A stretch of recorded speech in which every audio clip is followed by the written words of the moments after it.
পানির অপর নাম নাকি জীবন। কোটি কোটি মানুষের এই শহরে সেই এক ফোঁটা বিশুদ্ধ জীবনের খোঁজে আজ বের হচ্ছি।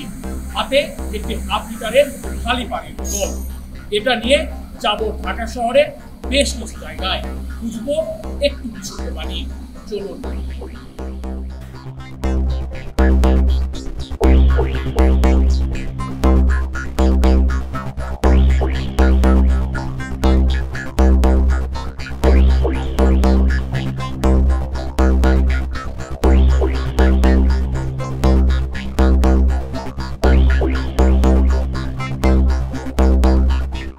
রাজধানীর সবথেকে ব্যস্ততম বাস টার্মিনাল এটি মহাখালী বাস টার্মিনাল। প্রতিদিন হাজার হাজার যাত্রী এই বাস টার্মিনাল ব্যবহার করে ঢাকায় প্রবেশ করে এবং ঢাকা থেকে বাইর হয়। রাজধানীতে এক ফোঁটা বিশুদ্ধ পানির সন্ধানে আমরা মহাখালীতে কি রয়েছে এক ফোঁটা বিশুদ্ধ পানি। আজকে আমি হাফ লিটারের একটি বোতল নিয়ে বের হয়েছি। এই মহাখালী বাস টার্মিনালে এই হাফ লিটার বোতলের পানি রিফিল কোথায় করতে পারবো সেটি এবার খুঁজে দেখতে চাই। বিশুদ্ধ পানির খোঁজে এক দোকান থেকে আরেক দোকানে ছুটে বেড়ায় বাংলাদেশ প্রতিদিনের টিম।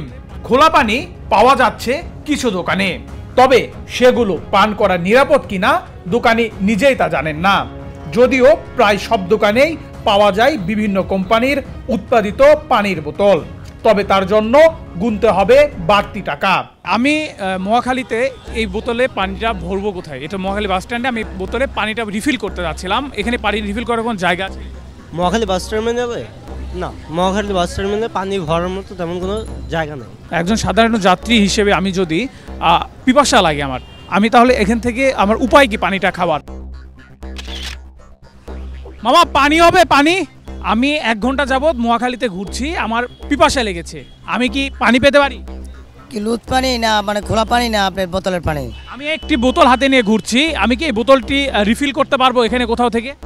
আমাদের ভিতরে যে দোকানগুলো আছে চা দোকান, ওখানে রিফিল করলে পারবেন, তবে আমাদের যে ক্ষুদ্র দোকানদার ওইখানে পানি। আমি কোনো দোকান, চায়ের দোকান বা আপনাদের কাছ থেকে পানি রিফিল করতে চাচ্ছি না। এখানে সরকারিভাবে বা ওয়াসার কোনো জায়গা আছে বা কোনো নলকূপ আছে যেখান থেকে আমি এই বোতলে পানিটা রিফিল করতে পারবো? না, এরকম কিছু আমাদের মহাখালী টার্মিনালে বাস টার্মিনালে হয় নাই। দর্শক, আমি প্রায় 1 ঘন্টা যাবত মহাখালী বাস টার্মিনালে ঘুরছি। আপনাদেরকে এর আগে যেমনটি বললাম ঢাকার সবথেকে ব্যস্ততম বাস স্ট্যান্ড এটি, তবে 1 ঘন্টা ঘুরেও আমি মহাখালী বাস স্ট্যান্ডে এই হাফ লিটার পানির বোতলটি রিফিল করতে পারিনি। আসলে দোষটি কার, দায়টি কার? 1 ফোঁটা বিশুদ্ধ পানি আমরা পাবো কোথায়? নানা কাজে প্রতিদিন বিভিন্ন জেলা থেকে ঢাকায় আসেন কয়েক লাখ মানুষ। দীর্ঘ ভ্রমণ ক্লান্তি নিয়ে রাজধানীতে এসে 1 ফোঁটা পানি খোঁজেন যাত্রী কিংবা বাস শ্রমিকরা, তবে বিনা পয়সায় তার দেখা মেলে না। আবার এত দাম দিয়ে বোতল পানি কেনাও সবার পক্ষে সম্ভব হয় না। তাই তো বাহির থেকে ঢাকায় রওনা হওয়ার আগেই বোতল ভরে পানি নিয়ে আসেন তারা। আশেপাশে পানি যদি আমি খাইতে সেক্ষেত্রে কিনে নিতে হবে, কিনা ছাড়া আমাদের হাতে আর কোনো অপশন নাই বর্তমানে, বা কোনো এরকম কোনো মানে বিশুদ্ধ পানির যে একটা আমি খাবো বা একটা গ্লাসে নিয়ে খাবো, একটা বোতলে ভরে খাবো, এরকম কোনো উপায় আসলে নাই আমাদের এখানে। আমাদের খাইতে হলে 20 টাকা দিয়ে বা পানি কিনাই খাইতে হয়। অনেকের এবিলিটিও নাও থাকতে পারে 20 টাকা দিয়ে পানি খাওয়ার। মহাখালী পানি বাসা থেকে নিয়ে আসছি আমি। এটা তো আসলেও একটা দুঃখের বিষয় এবং লজ্জাজনক বিষয়। এত বড় একটা বাস টার্মিনাল মানে সিটির ভিতরে, সেটা আমাদের মতো এরকম জনসাধারণের জন্য এই সেবাটা নেই।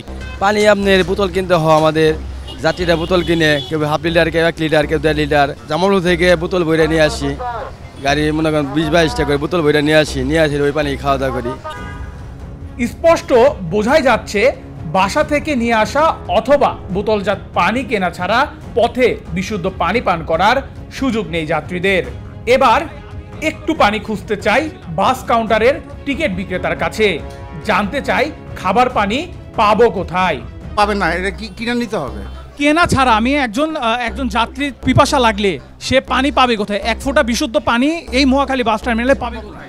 এটা পাওয়া সম্ভব না, এটা অসম্ভব একটা জিনিস আপনি প্রশ্ন করলেন। পানিটা এখন সব মনে করেন সিন্ডিকেটের কাছে আমরা জিম্মি। বোতলজাত পানি তারা বিক্রি করছে, আপনার লুজ পানি কোথাও পাওয়া যায় না। ওই লুজ পানি পাইতে হইলে আপনার নিজের বাসায় যেতে হবে। ভাই পানি হবে? হবে তো ভাই, খুব পিপাসা লাগছে ভাই, পানি খাওয়ানো যাবে? যাবে। আমার এখানে আপনার এই যে ইনটেক পানিও আছে, লুজ পানিও আছে। লুজ পানি কি আপনি সব যাত্রীদের জন্য ফ্রি দেন না টাকা নেন? সব যাত্রীদের জন্য ফ্রি, কিন্তু পানির মান ভালো না। পানির মান ভালো না।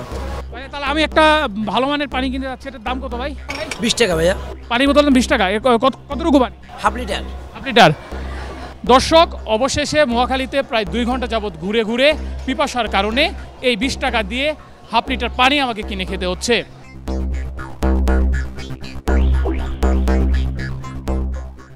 এক ফোঁটা বিশুদ্ধ পানি খুঁজে পাইনি এই পুরো মহাখালী জুড়ে। অবশেষে বাধ্য হয়ে পানিটি কিনে খেতে হলো আমাকে।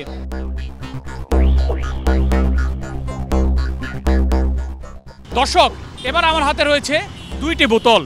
একটি বোতল যেটি কিনা একটু আগেই 20 টাকা দিয়ে কিনেছি মহাখালী থেকে, আর এই বোতলটি যেটি কিনা আমি খালি বোতল নিয়ে এসেছি, রিফিল করতে পারিনি।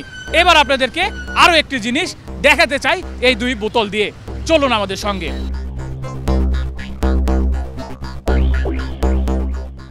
তবে তার আগে একটু নজর দেওয়া যাক ভাসমান খাবারের দোকানগুলোর দিকে। এখানে ক্রেতারা যে পানি পান করেন তার উৎসই বা কি?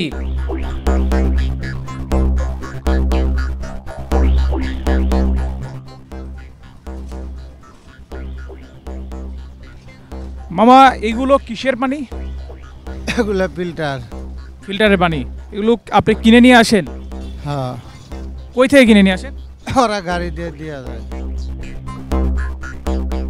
সেই কথা মতো এবার আমাদের গন্তব্য ওয়াসার এটিএম বুথে। ফার্মগেটে ওয়াসার এটিএম বুথ থেকে 20 লিটারের বেশ কিছু বোতলে পানি সংগ্রহ করতে দেখা যায় এক যুবককে।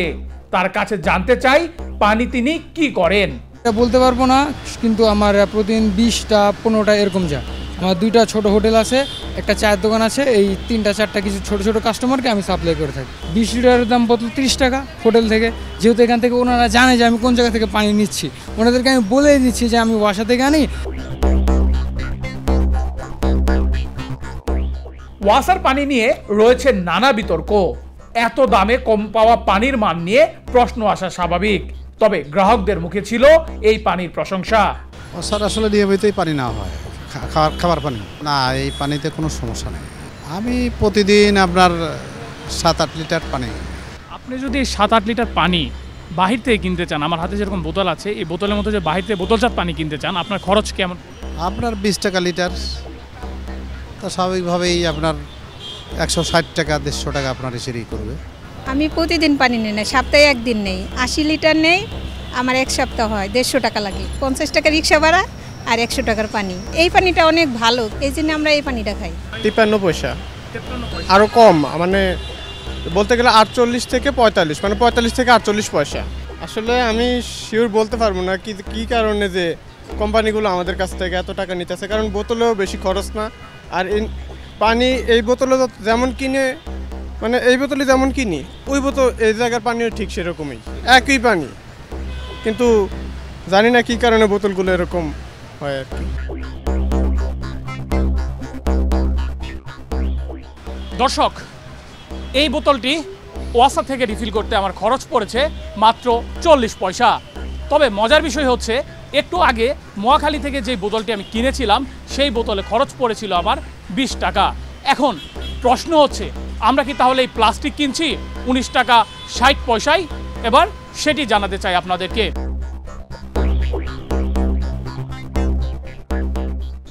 এ নিয়ে জানতে জনস্বাস্থ্য বিশেষজ্ঞ ডক্টর লেলিন চৌধুরীর সঙ্গে কথা বলতে হয় আমাদের। বুথে পানির বিষয়ে গ্রাহকদের সঙ্গে কিছুটা একমত প্রকাশ করেন এই জনস্বাস্থ্য বিশেষজ্ঞ। তবে ওয়াসার সাপ্লাইয়ের পানি নিয়ে তার রয়েছে নানা অভিযোগ। মানুষের বেঁচে থাকার জন্য পানি হচ্ছে একটি অনিবার্য উপাদান, যে কারণেই পানির আরেক নাম জীবন। ঢাকাতে যারা বাস করে তাদের এই পানি নামক জীবন নিয়ে সবসময় ভোগান্তির মুখোমুখি হতে হয়। ঢাকার জনসাধারণের জন্য সুপেয় বিশুদ্ধ পানি, খাবার পানি সরবরাহের দায়িত্ব ওয়াসার।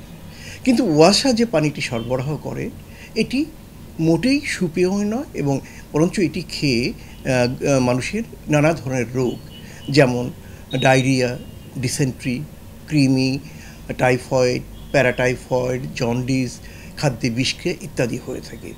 ফলে যে পানি জীবন ধারণ করার জন্য, জীবনকে সুস্থ রাখার জন্য আমরা খাই, সেটি খেয়ে আমাদেরকে অসুস্থ হতে হয়। দেখা যাচ্ছে একদিকে ওয়াসার জন্য মানুষ ট্যাক্স দিচ্ছে, অন্যদিকে নিজের পকেটের টাকা দিয়ে সে বোতলজাত পানি কিনছে, ফলে সেখানেও তার অর্থনৈতিক ক্ষতি হচ্ছে। তার মানে তাহলে কেন ওয়াসারটি আমরা রাখছি? প্লাস্টিকের বোতলে পানি সরবরাহ করা উচিত না, আর যদি দিতে হয় সেটা হতে হবে ফুড গ্রেড প্লাস্টিক। কিন্তু দুর্ভাগ্যজনকভাবে বাংলাদেশে ফুড গ্রেড প্লাস্টিক খুব কমই ব্যবহার করা হয়, ফলে এদিক দিয়েও কিন্তু অর্থাৎ প্লাস্টিকের বোতল ব্যবহার করার কারণেও কিন্তু মানুষের স্বাস্থ্য ঝুঁকি বেড়ে যাচ্ছে, রোগাক্রান্ত হওয়ার ঝুঁকি বেড়ে যাচ্ছে। ওয়াসার পানি সরবরাহ করার জন্য চুক্তিবদ্ধ কোম্পানি ড্রিঙ্ক ওয়েল। এই প্রতিষ্ঠানের জ্যেষ্ঠ ব্যবস্থাপক নবী নওয়াজের কাছে জানতে চাই তাদের সরবরাহ পানির মান ও বোতলজাত এবং ওয়াসার পানির দামের তফাৎ নিয়ে। আমাদের পানি পান করার জন্য শতভাগ নিশ্চিত, মানে বিশুদ্ধ। পরিশোধন পদ্ধতিতে আমরা পানিগুলোকে পরিশোধন করে থাকি। বিভিন্ন ধরনের ল্যাবরেটরি আছে, সেই ল্যাবগুলো থেকে স্যাম্পল দিয়ে রিপোর্ট কালেক্ট করি। সেই রিপোর্টগুলো আমরা দেখি যে সেগুলোর মানগুলো যে স্ট্যান্ডার্ড মান আছে সেই স্ট্যান্ডার্ড মানের মধ্যে আছে কিনা। আসলে আমাদের দেশে যে প্রকৃত ব্যবসায়ী সে কতটুকু মুনাফা অর্জন করতে পারছে এটা আসলে আমরা বাইরে থেকে অনেক কিছু দেখতে পাই, হয়তো তার প্রকৃত মুনাফার পরিমাণটা একটু কমও হতে পারে।